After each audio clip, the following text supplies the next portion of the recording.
Io tolakandro ihany moa dia fantatra fa efa nisy ny fizarana fanampiana ho andreo naratra sy ny fianakaviandreo namoy ainy tamin'ity lozam-pifamoivoizana nitranga tany Akazobe ity.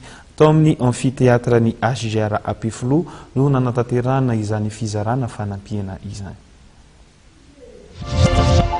Nahatratra 200 ireo naratra vokatry ny lozam-pifamoivoizana Mahivaika izay nitranga tao Akazobe ary 12 kosa namoy ainy.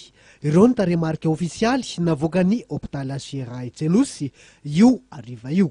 Nisy ny fandraisan-tanana sy ny fanampianareo naratra sy ireo fianakaviany izay namoy ainy avy amin'ny fitondram-panjakana malagasy izay amin'ny amfiteatra HGR. Fantatrary fanozaraina 3 hetsy ariary tsiraray avy ireo marary raha toka 1 hetsy ariary isaky ny razana kosa ny fianakaviandreo niara-mboina.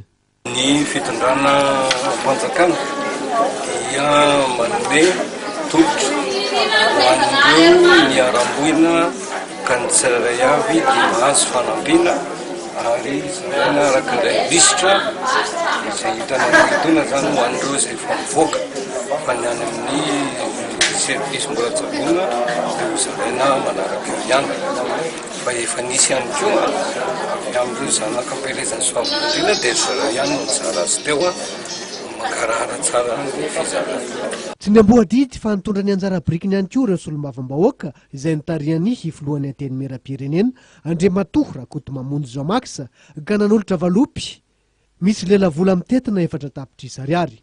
Vola 20 millions de francs na 4 tapitrisa hozaraina arak'izay tsinjarana azy raha vanisoavinandrina satria mbola be dia be mo no adidy hiatsoloantsika any ka dia misotra era-po era-tsaina Andriamatoa filoha fa tsy vitan'izay hoe ny tenanareo ny tonga fa mbola nampitondra n'ity ihany koa ianareo.